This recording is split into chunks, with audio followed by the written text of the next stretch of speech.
You are watching BNS News.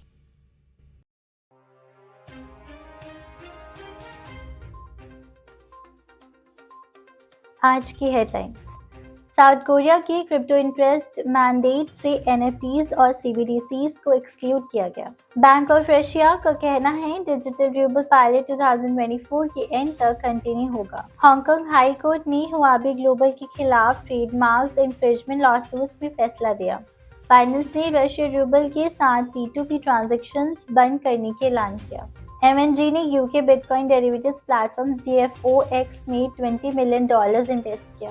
Kaithi would की ARK invest ने जुलाई के बाद से सबसे ज्यादा कॉइनबेस शेयर्स बेचे जब प्राइस बढ़ा। Venture Capitals crypto fund C1 Australia में बार्गेन्स के लिए नजर रख रहा है। क्रिप्टो एनालिस्ट टेक डेव्स का दावा है बिटकॉइन अमेज़न के पास प्राइस परफॉर्मेंस को मिरर करता है। 2023 में अबू धाबी में वेल्दी इंडिविजुअल्स द्वारा 5000 SPVs एस्टैब्लिश किए गए। टेथर ने voluntary wallet freezing policy announce की। ब्लैक रॉक का वार्निंग है बिटकॉइन को सिक्योरिटी के रूप में क्लासिफाई करने के इसके वैल्यू पर नेगेटिव असर पड़ेगा। ब्रांड्स को वेब3 में सक्सीड करने के लिए माइंडसेट शिफ्ट जरूरी है।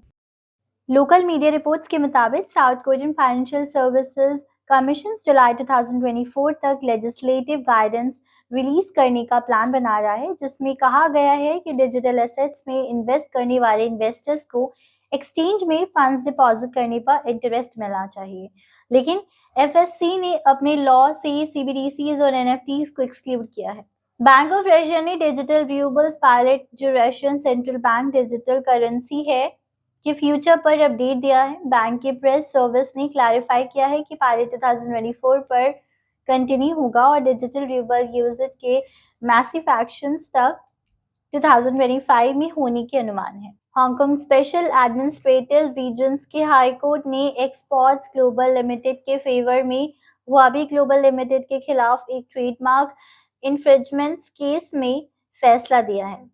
कोर्ट ने एक इंटरिम इंजंक्शन इशू किया जो हुआबी ग्लोबल लिमिटेड को हांगकांग में ट्रायल के दौरान हुआबी ट्रेडमार्क या किसी सिमिलर नेम या लोगो का यूज करने से रोकता है। दुनिया का सबसे बड़ा क्रिप्टो करेंसी एक्सचेंज बाइनेंस ने हाल ही में अनाउंस किया है कि वो जनवरी को एंड तक रशियन रूबल के साथ पीयर टू पीयर ट्रांजैक्शंस, जिसमें बिटकॉइंस और इथेरियम शामिल हैं, को परमानेंटली हॉल्ट कर देगा। ये कदम रेगुलेटरी प्रेशर्स के बाद बाइनेंस की रशिया में सभी एसेट्स को newly establish crypto currency exchange common EX को बेचने के एग्रीमेंट के बाद आया है। UK asset management firms MNG PLC ने अनाउंस किया है कि उन्होंने bitcoin derivatives exchange global futures and options holdings में $20 मिलियन इन्वेस्ट किया है। रेगुलेटेड ट्रेडिंग और डिजिटल एसेट्स को सपोर्ट करने और इंस्टीट्यूशनल इन्वेस्टर्स से डिमांड को मीट करने के लिए। कैथी वुड की ARK इन्वेस्ट ने फ्राइडे को क्रिप्टो करेंसी एक्सचेंज कॉइनबेस में और 3,35,860 शेयर्स बेचे, जो जुलाई से उनका सबसे बड़ा सेल है।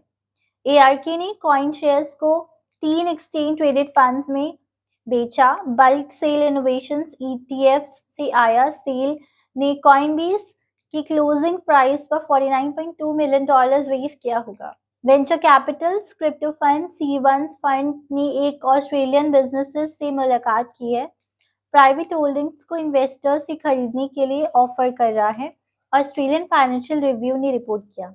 Closely followed crypto analyst Tech Dave का दावा है कि बिटकॉइंस के डिकेड पहले कि अमेज़न शेयर्स के प्राइस ग्राफ में दिखाया गया मॉडल को रिपीट कर रहा है। एनालिस्ट के मुताबिक सबसे बड़ा क्रिप्टो करेंसी मॉडल के बीच में हो सकता है।